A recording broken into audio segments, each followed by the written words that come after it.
I'm Olivia Bennett, 32, and I never thought I'd see my parents again after they slammed the door in my face when I was 23 and pregnant. Yet here they were, standing on my porch with gift bags and teary smiles, begging to be part of my daughter's life, just 2 weeks after I inherited my grandmother's $4.7 million estate.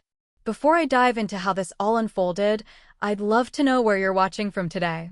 Drop your location in the comments below, and don't forget to hit that like button and subscribe if you enjoy family drama stories where karma finally comes knocking.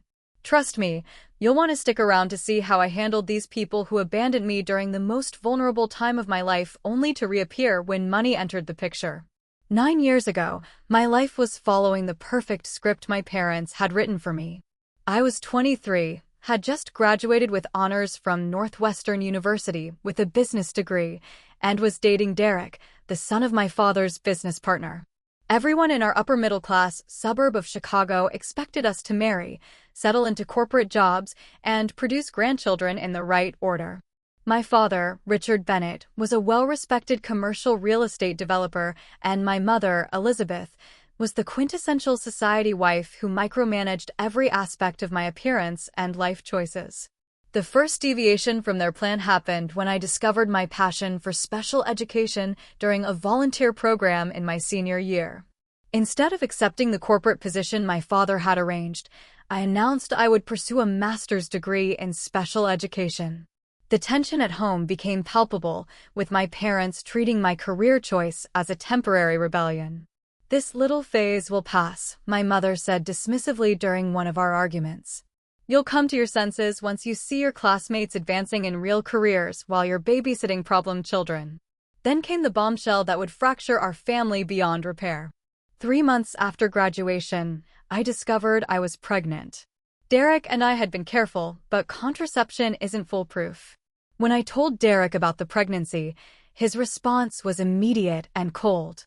"This isn't in my 5-year plan, Olivia," he said, sliding a check across the table at the cafe where I'd shared the news.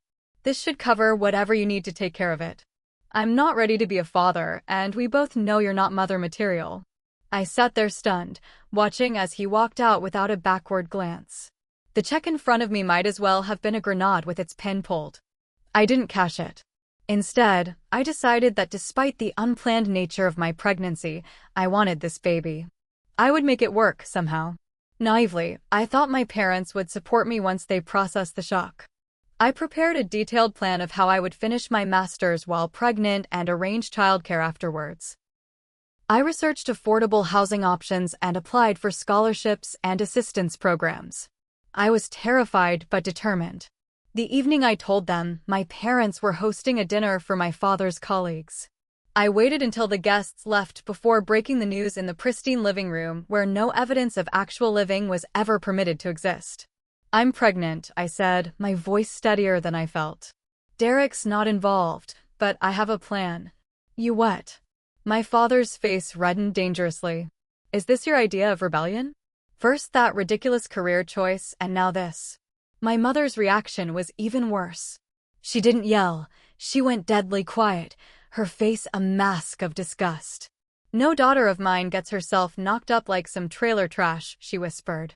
"You will take care of this situation immediately, or you are no longer welcome in this family." "I'm keeping my baby," I said firmly, placing a protective hand over my still flat stomach. "And I'd like your support, but I'll do this with or without it." What followed was 3 hours of the most vicious character assassination I've ever experienced. My parents took turns dissecting every flaw I possessed, from my always defiant attitude to my selfish nature that would make me a terrible mother. They brought up childhood incidents I'd forgotten, reframing them as evidence of my unworthiness. By midnight, my father delivered the ultimatum. "You have 24 hours to come to your senses. Get rid of it and go to business school as we planned, or get out of this house and never contact us again." I spent that night packing everything I could fit into my car. By dawn, I left the key to my childhood home on the kitchen counter with a note. "I choose my child. Goodbye."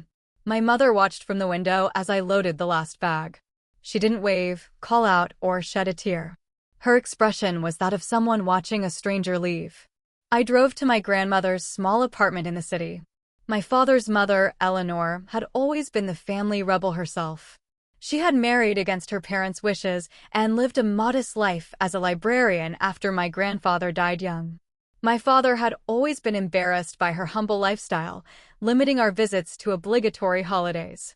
Grandma Eleanor opened her door, took one look at my tear-stained face and suitcases, and pulled me into her arms. "They've thrown you out, haven't they?" she asked, somehow already knowing. I nodded, unable to speak through my tears. "Well, their loss is my gain. Come in, sweetheart.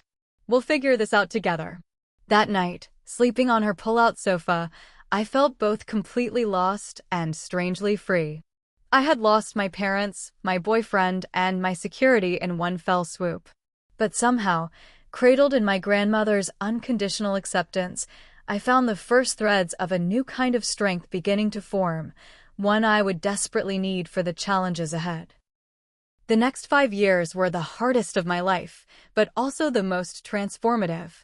My grandmother's one-bedroom apartment became our sanctuary for the first year. She slept on the pull-out couch and insisted I take her bedroom as my pregnancy progressed.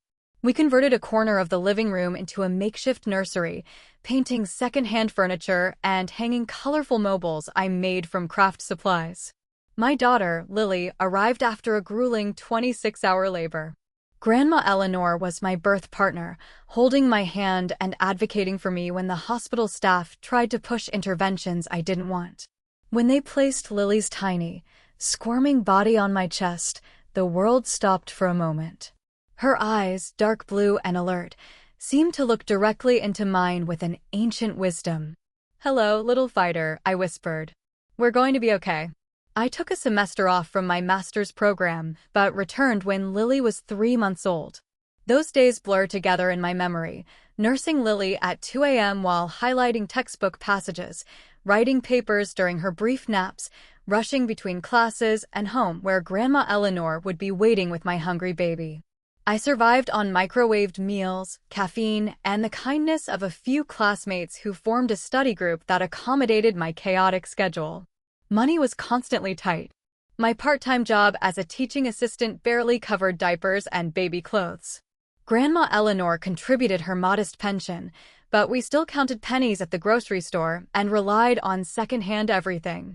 I applied for every scholarship and assistance program available, wrote essays for small grants, and picked up freelance tutoring gigs that let me bring Lily along.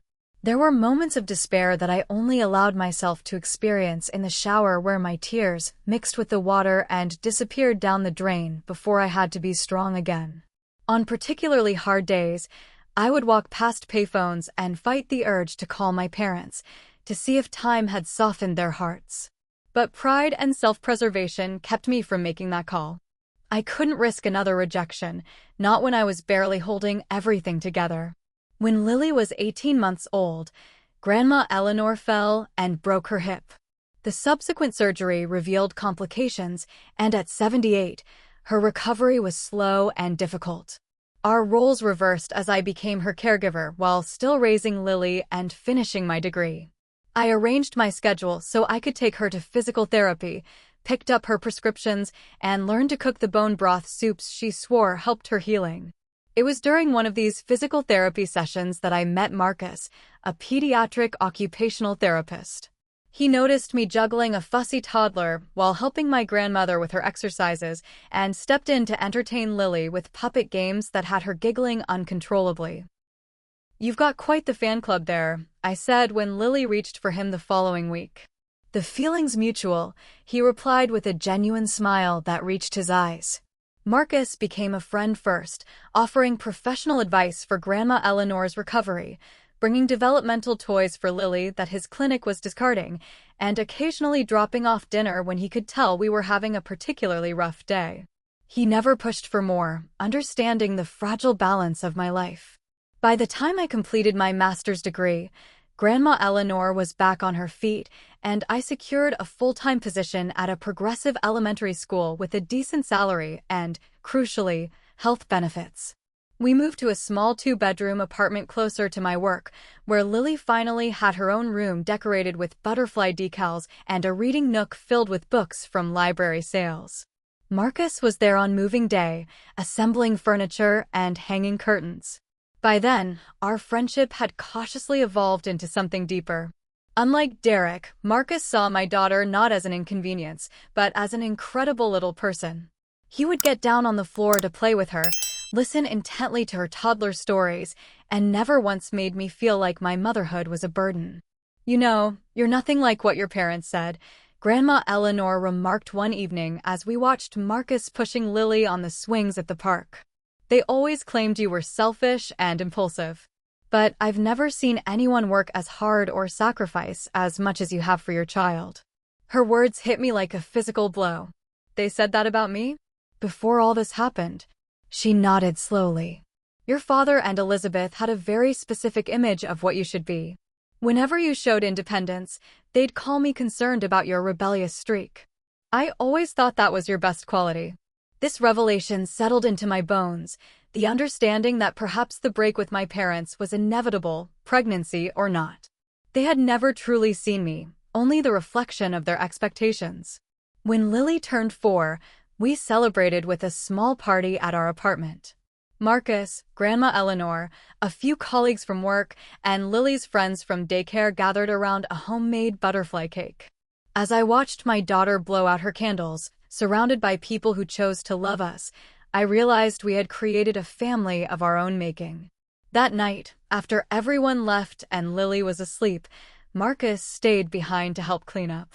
As we washed dishes side by side, he turned to me with uncharacteristic nervousness. "Olivia, I've been wanting to ask you something," he began, drying his hands on a kitchen towel. "I love what we have, the three of us. I love coming over for movie nights and Sunday breakfasts. But I find myself wanting more. I want to be there for school drop-offs and nightmares and breakfast every morning." He took a deep breath. "I'm not trying to replace anyone or rush you, but I'd like us to consider becoming a real family. Would you be open to that?" It wasn't a traditional proposal, but it was perfect for us, thoughtful, practical, and centered around Lily's well-being as much as our happiness. I didn't answer immediately, needing time to process the possibility of letting someone else truly in after so much loss. A week later, I said yes. Not to a fairy tale ending, but to a partnership built on respect and shared values. We decided on a long engagement, giving Lily time to adjust and us time to blend our lives carefully. When I called Grandma Eleanor with the news, she cried happy tears. "You've earned this happiness, my dear," she said. "And that little girl deserves a father who chooses her every day."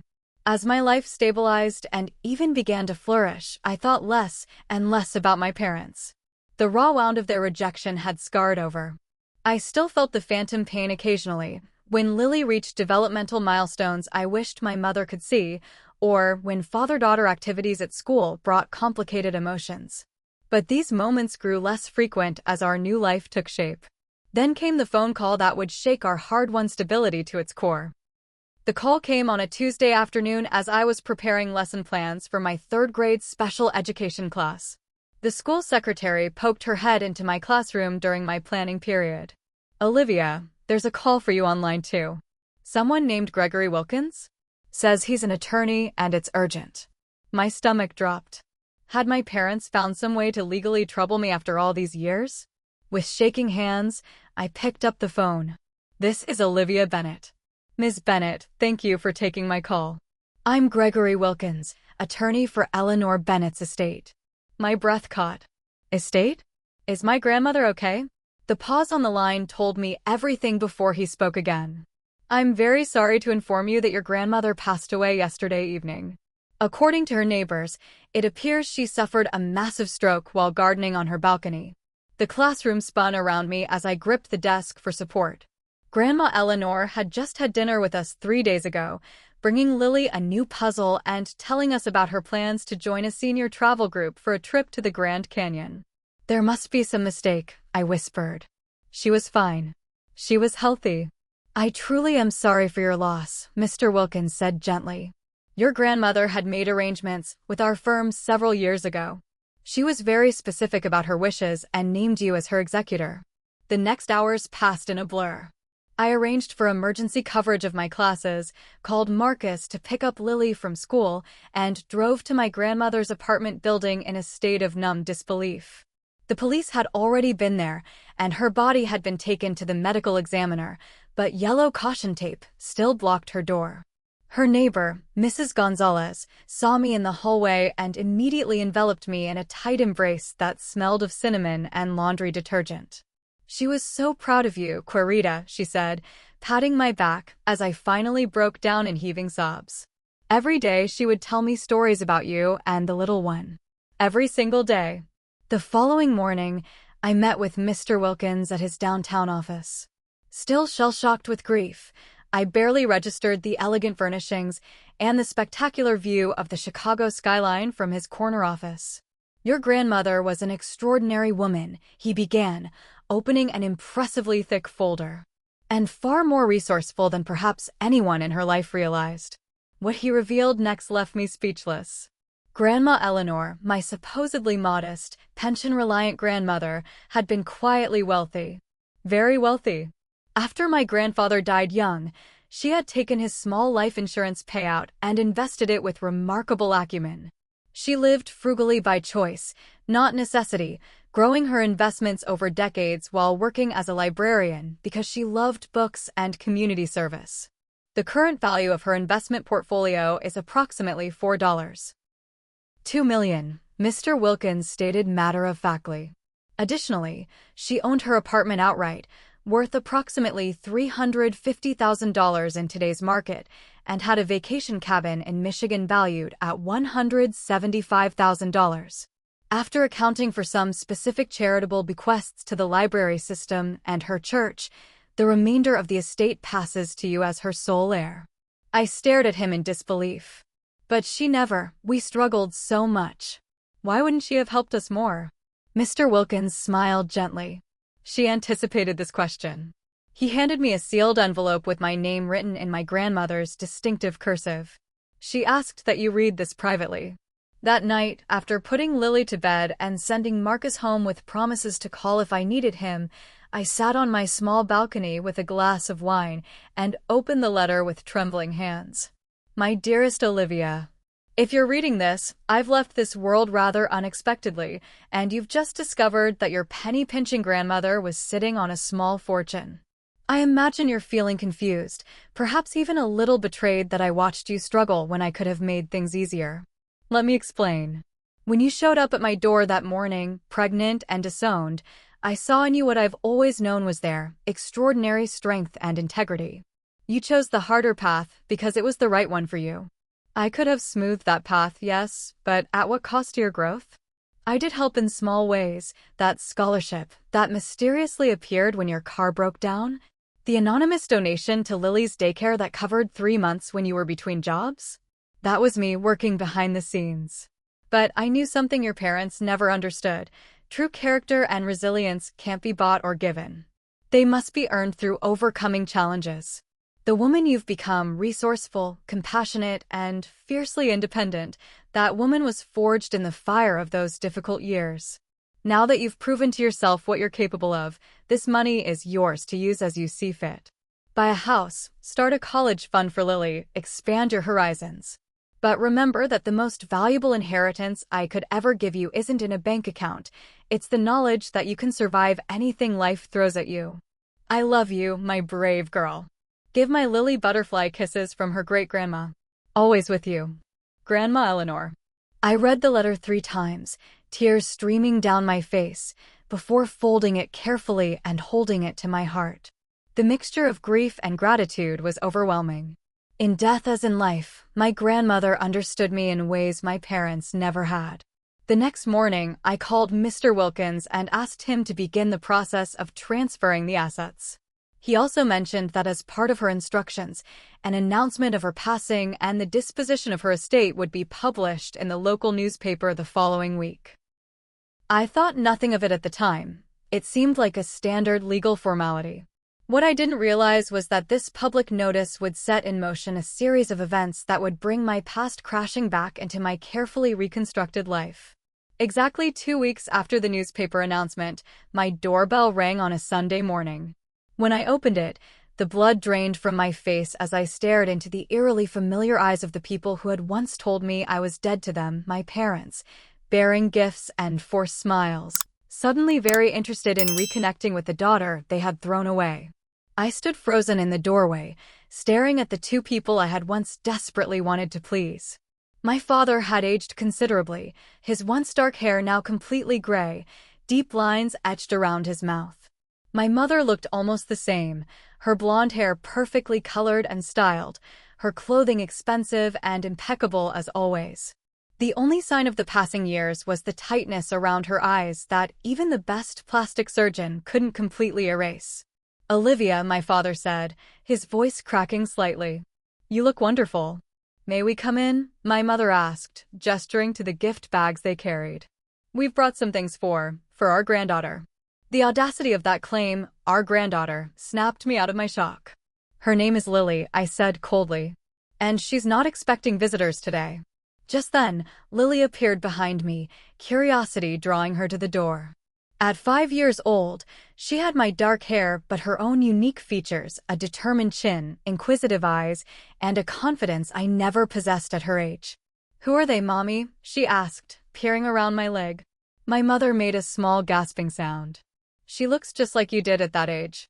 I placed a protective hand on Lily's shoulder. "These are some people Mommy used to know," I explained, deliberately vague. "They were just leaving." "Actually," my father interjected, "we were hoping to talk. We've done a lot of thinking over the years, and, well, we'd like to make amends." The words I had once longed to hear now rang hollow. 9 years of silence, and suddenly they wanted to make amends, 2 weeks after my grandmother's fortune became public knowledge. The timing wasn't just suspicious, it was insultingly transparent. I looked down at Lily, who was watching the interaction with the keen perception children often possess. I couldn't have this confrontation in front of her. "Lily, honey, can you go play in your room for a little while? I need to talk to these people privately." She nodded solemnly and retreated, though I suspected she wouldn't go far. My daughter had inherited not only my appearance, but also my stubborn curiosity. I stepped onto the porch, pulling the door nearly closed behind me. 9 years, I said quietly. 9 years without a phone call, a birthday card, or even an attempt to find out if your grandchild had been born healthy. Now you show up unannounced with gift bags and expect what exactly? My mother's perfectly composed face flickered with discomfort. "We made mistakes, Olivia. Terrible mistakes. We were shocked and disappointed, and we reacted badly." "Reacted badly?" I repeated incredulously. "You disowned me. You threw me out when I was pregnant and vulnerable. You told me I was no longer your daughter." "We were wrong," my father said, his voice taking on the authoritative tone he used in business negotiations. "But families should be able to move past their differences. We're not getting any younger, and life is too short for grudges. Look at what happened to Mom. Here one day, gone the next." The casual mention of my grandmother sent a surge of anger through me. Don't you dare use her death as a manipulation tactic. She was more parent to me in the last 9 years than either of you were in the 23 before that. A tense silence fell between us. My mother clutched her designer handbag, knuckles white. "We saw the notice in the paper," she finally said. "About Mom's estate. And there it was, the real reason for their sudden reappearance." "I knew it," I said, a bitter laugh escaping me. "This isn't about family or forgiveness or even meeting your granddaughter. This is about money." "That's not fair," my father protested, though his eyes shifted away from mine. "We didn't even know you were still in Chicago until we saw the announcement. We've thought about reaching out many times over the years." "But you didn't," I pointed out. "Not when I graduated with my master's degree. Not when Lily was born. Not during any Christmas or birthday for 9 years. You only thought about reaching out when you realized I had inherited Grandma Eleanor's money." My mother's facade finally cracked. "You have no idea what you put us through," she hissed. "The embarrassment, the whispers at the club, having to explain to everyone why you weren't at family functions. And now we find out that Mother had millions squirreled away while your father, and I have been struggling since the recession hit his business." "Elizabeth," my father warned, putting a restraining hand on her arm. But she was too far gone in her indignation. "We are your parents. We gave you everything, the best schools, vacations, clothes, opportunities. One mistake shouldn't erase all of that. And that money should be shared with the whole family. It's only right." I stared at her, genuinely astounded by her entitlement. "One mistake? You abandoned your child and grandchild. That's not a mistake. That's a choice you made every single day for 9 years. And as for the money, Grandma Eleanor decided exactly who she wanted to have it." My father tried a different approach. "Look, Olivia, we're not here to fight about the past. We want to be part of your lives moving forward. We want to know our granddaughter. Surely you don't want Lily growing up without knowing her grandparents." I felt a familiar twist in my chest, the old desire to please them, to be the daughter they wanted. It was fainter now but still present, like a phantom limb pain. For a brief moment, I imagined what it might be like to have them back in my life. Would Lily benefit from having extended family? Would their presence fill some hole I hadn't been able to patch on my own? Before I could respond, the door opened slightly and Lily peeked out. "Mommy, Marcus is on the phone. He wants to know if he should pick up pizza for dinner." My mother's eyes narrowed at the mention of Marcus. "Who's Marcus?" "My fiancé," I replied, grateful for the interruption. It reminded me of what was real and important in my life now. "You're engaged? When were you going to mention that?" my father asked, genuine hurt crossing his face for the first time. The irony was almost laughable. "Probably around the same time you were going to ask if I'd had a healthy pregnancy or if your grandchild was a boy or a girl." My mother stepped forward, switching tactics with the social dexterity that had once made her the queen of country club politics. "We'd love to meet him. Perhaps we could all have dinner? Get to know each other again." I looked at her carefully styled appearance, at my father's expensive watch, at the designer gift bags clearly purchased to impress rather than with any knowledge of what a 5-year-old girl might actually want. Then I thought about Marcus, who had spent his last day off helping Lily build a butterfly habitat for her science project, and who had held me while I cried for hours after Grandma Eleanor died. "I need time to think," I said finally. "This is a lot to process, and my priority is what's best for Lily." My father nodded, reaching into his jacket to produce a business card. "My number's still the same, but here's my email too. We're staying at the Drake downtown for the next week." I took the card automatically. "I'll be in touch when I've had time to consider everything." They left reluctantly, my mother trying once more to peek around me to get another glimpse of Lily. As I watched them walk to their luxury sedan, I felt a storm of emotions, anger, confusion, lingering grief over my grandmother, and, most surprisingly, pity. They looked smaller somehow, less intimidating than they had in my memory. Back inside, Lily was waiting, her expression serious beyond her years. Were those my other grandparents? The ones from before? I sat down on the sofa and patted the spot beside me. Yes, they were. "How did you know about them?" She shrugged. "I heard you and Grandma Eleanor talking sometimes. She said they were silly people who didn't know what they were missing." A laugh burst from my lips, unexpected but healing. "Trust Grandma Eleanor to put it so perfectly." "Are they going to visit us now?" Lily asked, her head tilted curiously. "I'm not sure yet, sweetheart. What do you think about that?" She considered the question with the straightforward logic of childhood. "Well, Grandma Eleanor always said we should give people chances to be better. But she also said we should be careful with our hearts." She looked up at me with her clear, trusting eyes. "You'll decide what's right, Mommy. You always do." Her faith in me was humbling and terrifying. I pulled her into a hug, breathing in the scent of her strawberry shampoo and wondering what the right decision really was. Could people fundamentally change? Or was this just another performance from the parents who had always valued appearance over authenticity? That evening, after Lily was in bed, Marcus came over. We sat on my small balcony with glasses of wine, and I told him everything about my parents' surprise visit. "What are you thinking?" he asked when I'd finished, his expression concerned but neutral. It was one of the things I loved most about him. He never pushed his opinions on me, especially about my family situation. "Honestly, I'm thinking about what's best for Lily," I admitted. "Is it selfish to keep her from having relationships with her biological grandparents? Even if their motives aren't pure?" Marcus considered this carefully. I don't think there's a simple answer. People can change, but trust has to be earned back slowly. He reached for my hand. Whatever you decide, I'm with you. But remember that you don't owe them anything, not access to Lily, not forgiveness, and certainly not money. I squeezed his hand gratefully.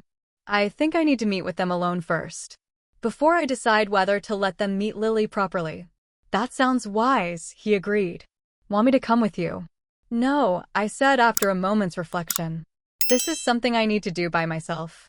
As Marcus left that night, promising to take Lily to her swimming lesson the next day so I could have space to think, I felt a strange calm settling over me. For years, I had dreaded and simultaneously longed for this confrontation. Now that it was happening, I realized I was no longer the vulnerable young woman desperate for her parents' approval.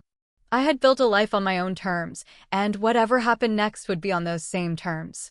I texted my father's number. I'll meet you for coffee tomorrow at 2 p.m. Just the three of us. I'll text the location in the morning. His reply came almost immediately. We'll be there. Thank you, Olivia. That night, before falling asleep, I found myself thinking of the countless times I had imagined this reunion over the years. In my younger fantasies, they had come begging forgiveness, and I had magnanimously welcomed them back with open arms.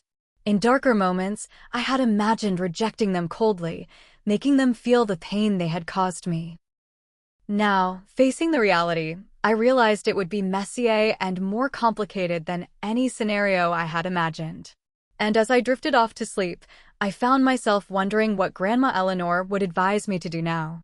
Would you continue following Lily and Olivia's journey through this difficult reunion with her parents? Like this video and hit that subscribe button to make sure you don't miss what happens next in this family drama. I'm curious, what would you do in Olivia's position? Meet with your parents who abandoned you, or keep them out of your life completely? Share your thoughts in the comments while we get ready for the next part of this emotional story. I chose a small cafe several blocks from my apartment for the meeting with my parents. It was neutral territory, public enough that I felt safe from emotional outbursts, but quiet enough for a private conversation. I arrived 15 minutes early, selecting a corner table that gave me a clear view of the entrance, and ordered a black coffee that I had no intention of drinking. My stomach was too knotted with anxiety. They arrived precisely on time. Punctuality had always been my father's obsession. My mother wore a cream-colored pantsuit that probably cost more than my monthly mortgage payment, while my father was dressed in his standard business attire, as though this were just another negotiation. Olivia, my mother said, leaning in for a cheek kiss that I subtly avoided by extending my hand instead. Her smile faltered, but she recovered quickly, sliding gracefully into her seat. Thank you for meeting us, my father said, signaling for a server. We weren't sure you would. I almost didn't, I admitted, seeing no point in pretense. But there are things that need to be said face to face. They ordered their drinks, an Americano for him, a complicated non-fat latte with specific instructions for her. Some things never changed. Once the server departed, an awkward silence descended. My mother broke it with a practiced social smile. Your little girl is beautiful, Olivia.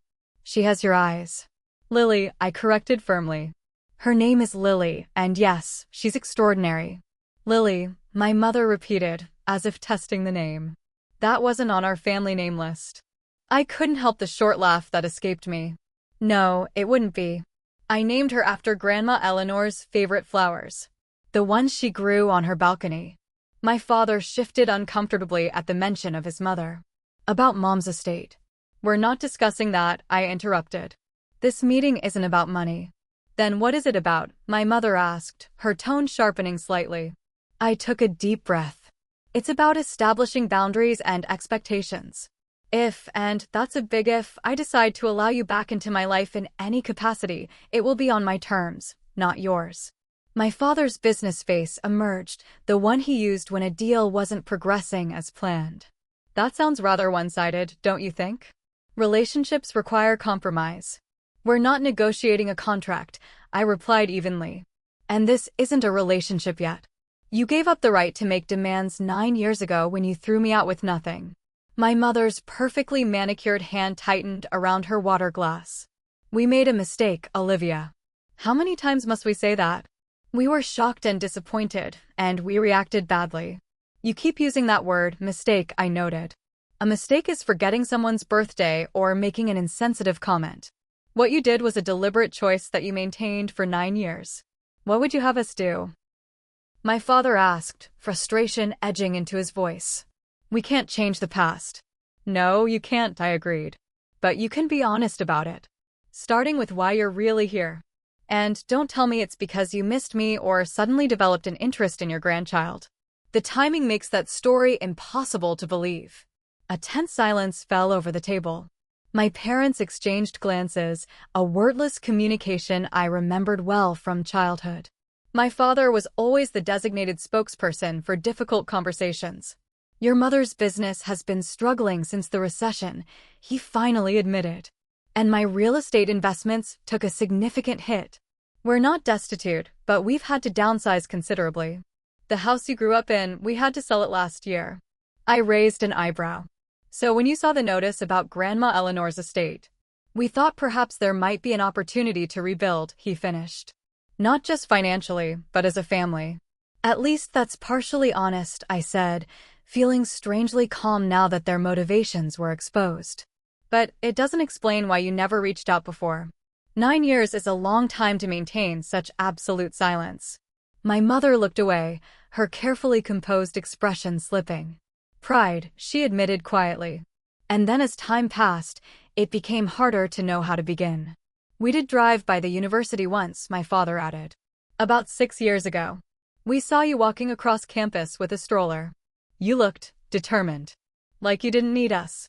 The image of them watching me from a distance, without approaching, sent a chill through me. I didn't need you, I confirmed. But Lily might have benefited from having grandparents who cared about her, not just what she represented to them. We do care, my mother insisted, leaning forward. We've made terrible mistakes, but we want to make it right.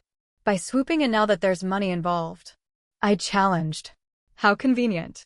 My father sighed heavily, suddenly looking every one of his 65 years. The money is what finally gave us the courage to face you, he admitted. Not because we want it for ourselves, though God knows we could use it, but because we thought you might be more receptive if you were comfortable.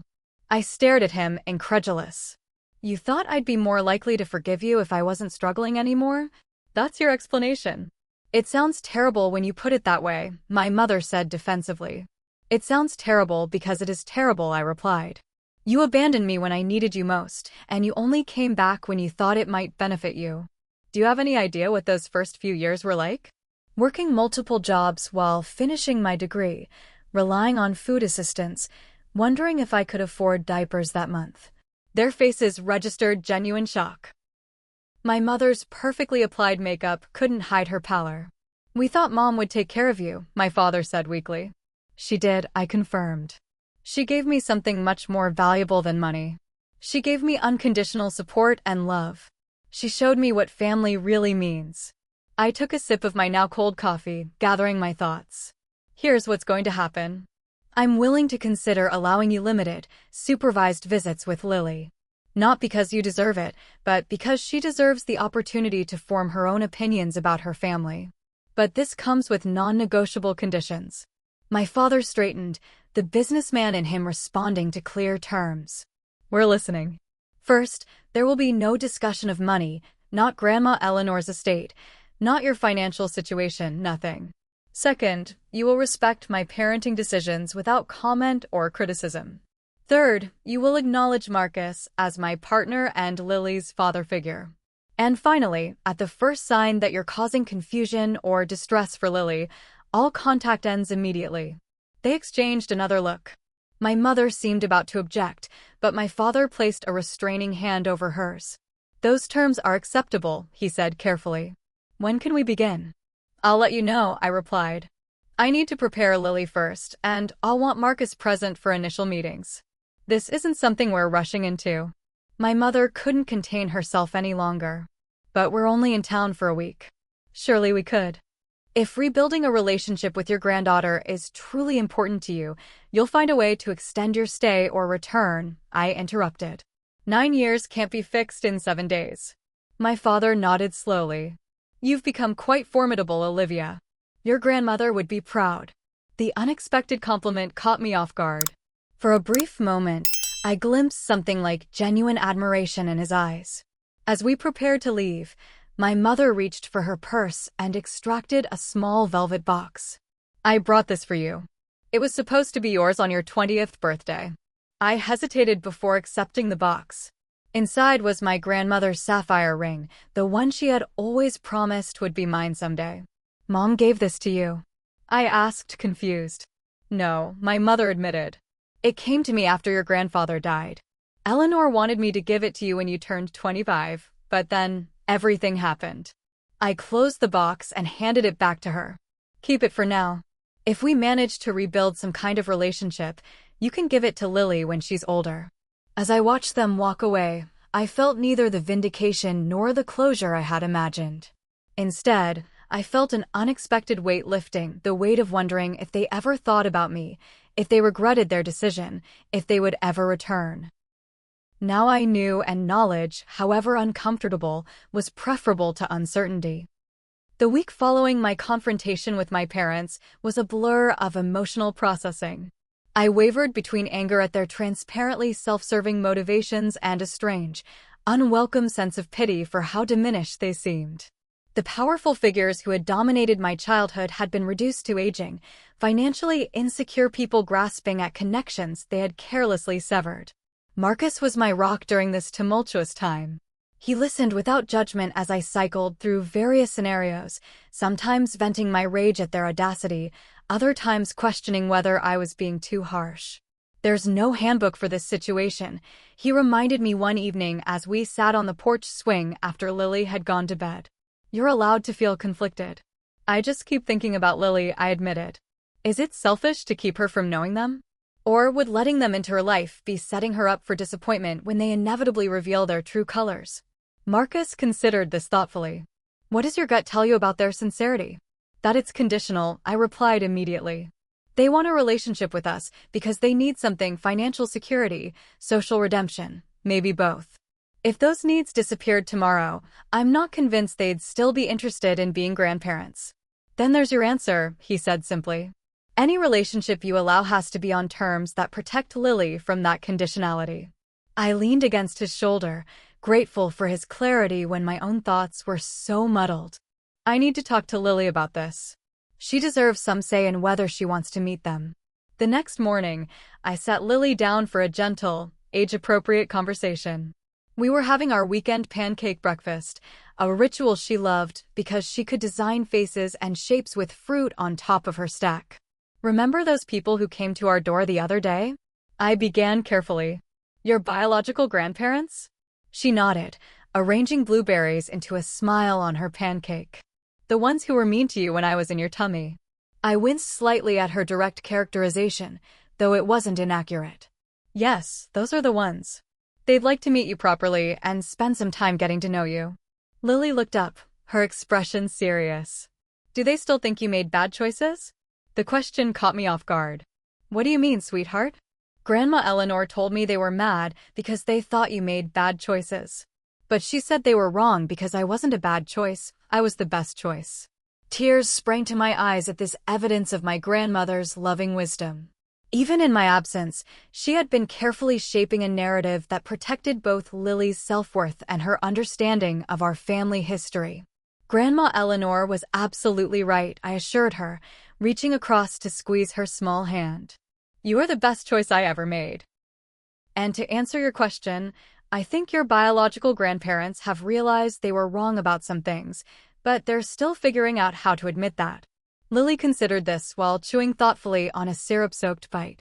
Could I meet them once and see if I like them? And if I don't, can I stop seeing them? Her practical approach made me smile despite the heaviness of the conversation. Yes, that's exactly how it would work. We would meet them together, with Marcus too, and if at any point you felt uncomfortable, we would leave right away.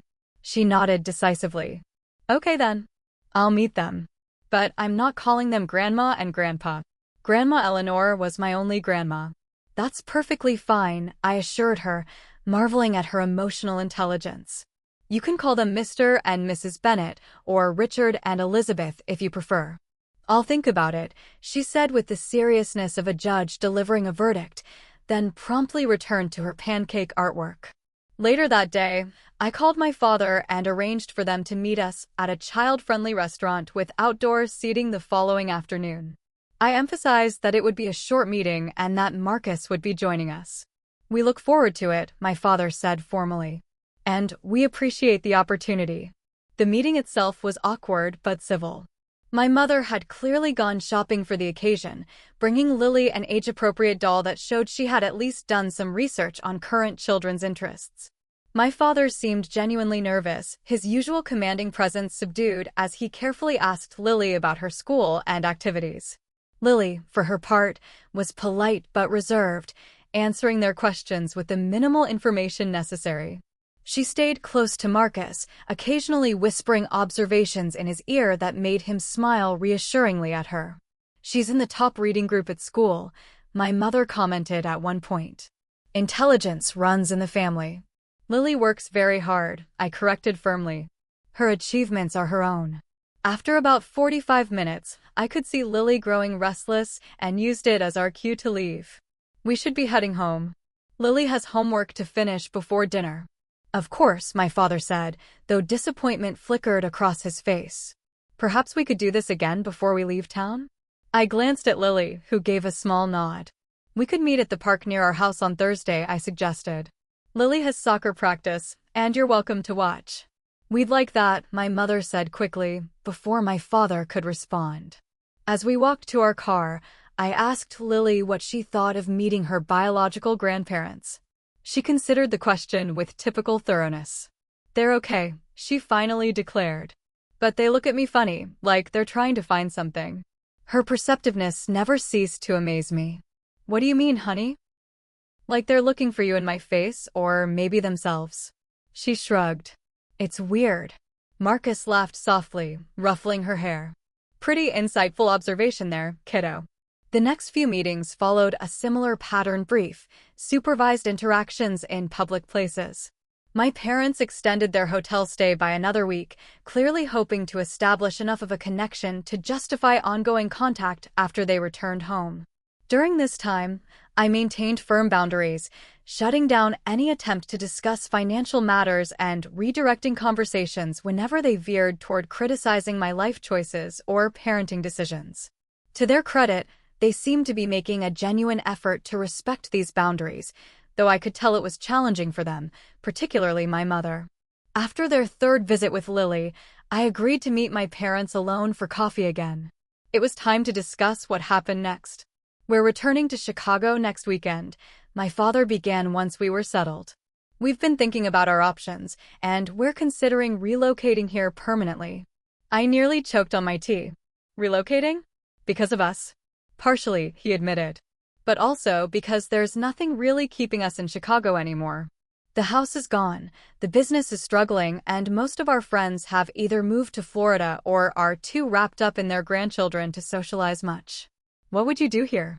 I asked, genuinely curious. I could consult, my father said. I still have connections in commercial real estate. And your mother has been talking about volunteering at the art museum. I studied them both, trying to discern their true motivations. And this has nothing to do with Grandma Eleanor's money? My mother's carefully neutral expression faltered. We'd be lying if we said it wasn't a consideration, she admitted with uncharacteristic honesty. But it's not just that. Meeting Lily, seeing the life you've built, it's made us realize how much we've missed. How much we threw away because of our rigid expectations. I appreciate the candor, I said after a moment. But I need you to understand something very clearly. Grandma Eleanor's money is going into trusts for Lily's education and future, with some set aside for a house for us and to start a scholarship fund for special education teachers. None of it is available to fund your retirement or bail out Dad's business ventures. My father's face tightened, but he nodded. That's completely fair. We wouldn't expect otherwise. If you move here, it has to be because you genuinely want a relationship with Lily and me, not because you're hoping for financial rescue, I continued.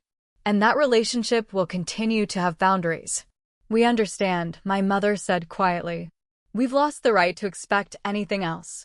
Something in her subdued tone struck me.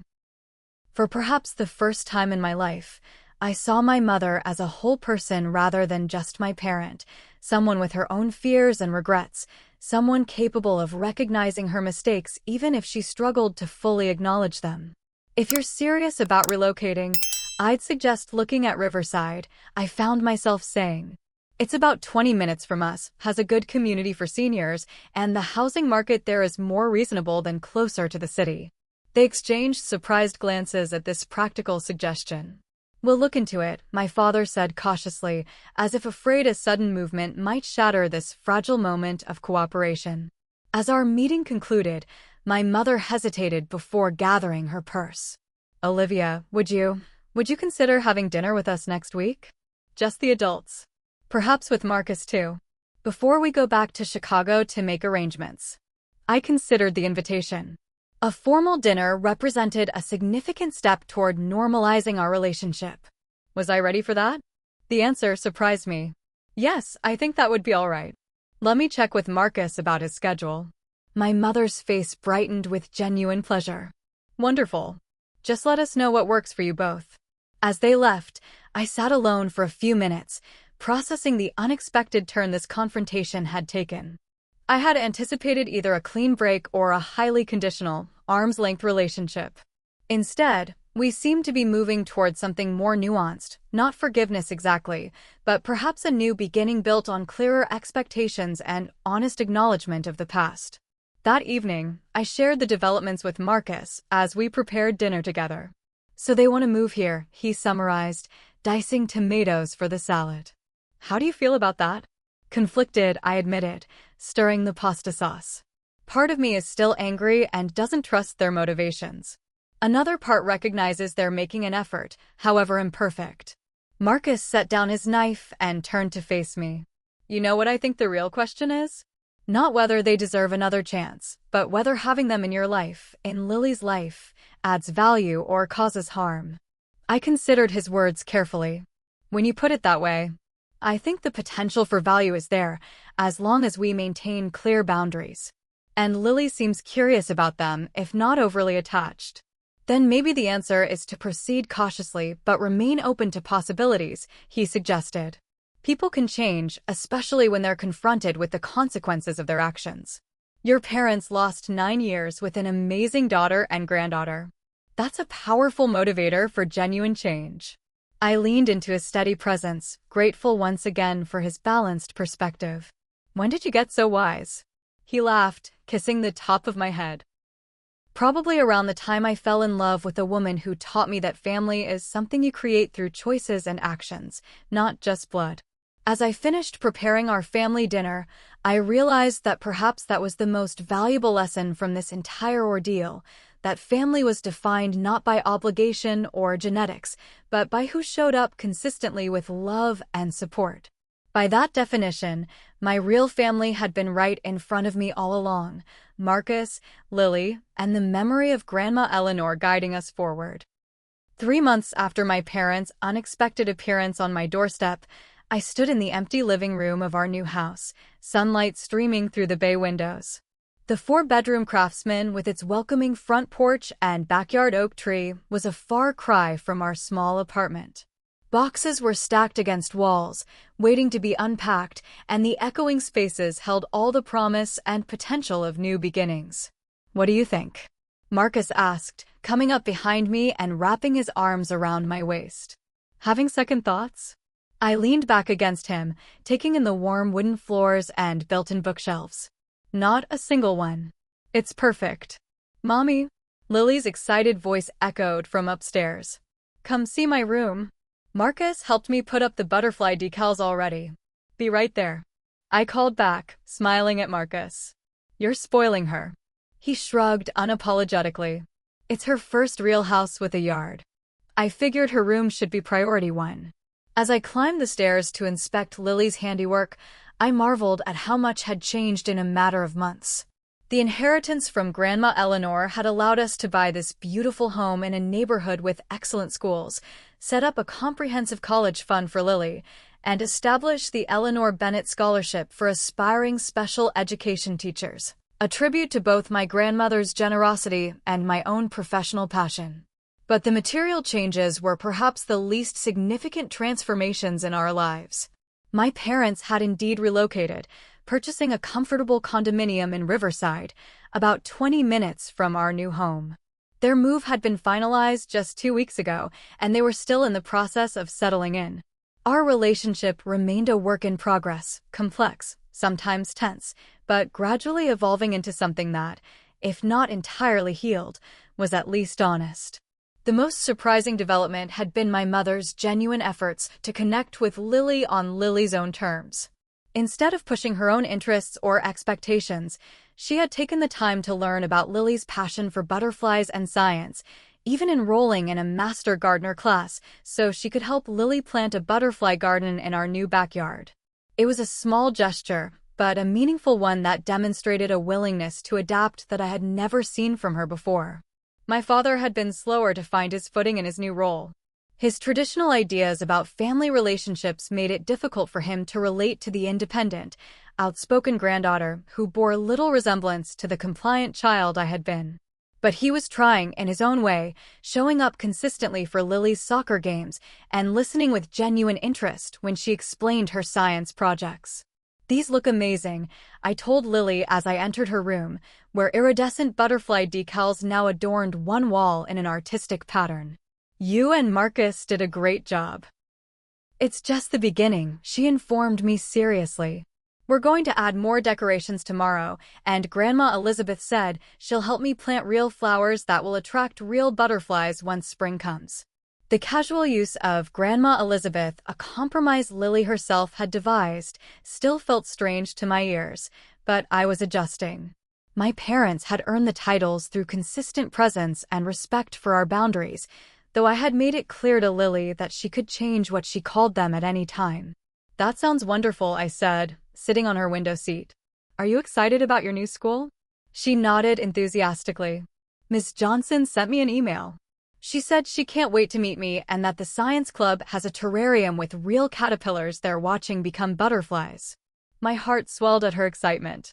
Lily had adjusted to all the recent changes with remarkable resilience, treating each new development as an adventure rather than a disruption. I hoped her natural optimism and adaptability would serve her well throughout life. Later that afternoon, the doorbell rang, announcing the arrival of my parents for our housewarming dinner.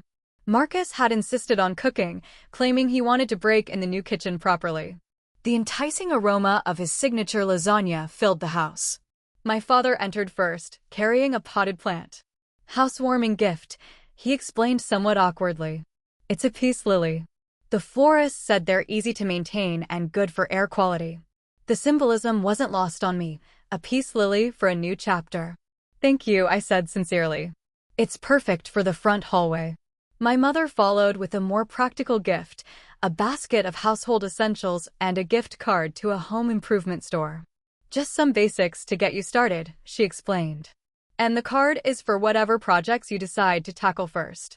"That's thoughtful," I acknowledged, genuinely appreciating the practicality of the gift. It showed an understanding of our actual needs rather than an attempt to impress. Dinner was surprisingly comfortable, with Lily dominating the conversation with elaborate plans for her butterfly garden. My mother offered suggestions based on her gardening research, while my father asked thoughtful questions about which butterflies were native to our area. After Lily went upstairs to organize her books, the adults settled in the living room with coffee. A moment of reflective silence fell over the group before my father cleared his throat. "I wanted to thank you both," he said, his voice unusually emotional, "for giving us this chance. I know we haven't earned it, and we're grateful for your generosity." I exchanged a glance with Marcus, who gave me an encouraging nod. "It hasn't been easy," I admitted. "And there are still moments when I question whether I'm making the right decision. But I believe people can change if they truly want to, and you both seem to want that." My mother set down her coffee cup with a slight tremor in her hands. "We do," she said simply. "More than you know." "I have conditions," I continued, feeling it was important to be explicit about expectations. Consistent respect for our parenting decisions. No attempts to buy Lily's affection with excessive gifts. No comments about how I'm raising her or the choices I've made.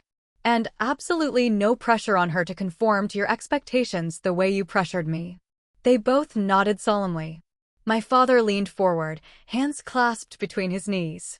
We've been seeing a family therapist, he revealed unexpectedly, to help us understand where we went wrong and how to do better. It's been enlightening and humbling. This admission surprised me. My parents had always dismissed therapy as something for weak people who couldn't solve their own problems. The fact that they were voluntarily seeking help indicated a level of commitment to change that I hadn't anticipated. That's really good to hear, I said cautiously. The therapist suggested we write you letters, my mother added, reaching into her purse. Expressing our regret and acknowledging the harm we caused without burdening you with our guilt or expecting forgiveness. We have them here, but you can read them whenever you're ready or not at all. It's entirely up to you. She placed 2 sealed envelopes on the coffee table. I stared at them, emotion welling up unexpectedly. Thank you. I'll read them when I'm ready. Marcus, sensing the heaviness of the moment, stood up. Who wants to see the backyard? I've been telling Richard about our plans for a deck off the kitchen. My father took the offered exit gratefully, and the 2 men headed toward the back door, their conversation shifting to construction details and wood types. Left alone with my mother, I felt the familiar tension that still sometimes arose between us. But there was something different in her demeanor today, a softness that hadn't been present in my childhood memories of her. You've created a beautiful family, Olivia, she said quietly. Lily is extraordinary, so confident and curious. And Marcus clearly adores both of you. Thank you, I replied, slightly disarmed by her sincerity. They're everything to me. She nodded, looking down at her hands. I keep thinking about all the moments we missed. Her first steps, first words, first day of school. Those are gone forever, and it's entirely our fault. Yes, I agreed, not softening the truth. Those moments are gone. But there will be others, if you continue to show up consistently and respectfully. That's more than we deserve, she acknowledged. It's not about what you deserve, I told her. It's about what's best for Lily and, secondarily, what brings peace to my life. Holding on to anger takes energy I'd rather direct elsewhere. You're wiser than I was at your age. Than I am now, probably. I smiled slightly. I had a good teacher in Grandma Eleanor. For the first time, my mother didn't bristle at the mention of my grandmother. She raised an extraordinary daughter in you. I wish I had appreciated her wisdom when she was alive. Later that night, after my parents had left and Marcus had gone to make sure Lily was actually sleeping instead of reading under the covers with a flashlight, a regular occurrence, I sat on our new porch swing with the unopened letters. The weight of them felt significant in my hands, physical manifestations of acknowledgement and, perhaps, the beginning of healing. I decided to read them, not because I needed their apologies to move forward, but because I was curious about what insights therapy might have given them into their own behaviors. My father's letter was predictably structured and straightforward, acknowledging specific instances where his rigid expectations had caused harm. He wrote about realizing how his own father's conditional love had shaped his parenting, creating a cycle he was now committed to breaking. The most affecting passage came near the end. I missed the opportunity to hold my granddaughter as a baby because I was too proud and stubborn to admit I was wrong. That is a regret I will carry for the rest of my life. All I can do now is try to be the grandfather she deserves going forward, and the father I should have been to you all along. My mother's letter was more emotional and, surprisingly, more insightful. She wrote about her own upbringing in a family where appearances mattered above all else, and how she had transferred those same pressures onto me. She acknowledged using emotional manipulation to control me and expressed genuine remorse for abandoning me when I most needed support.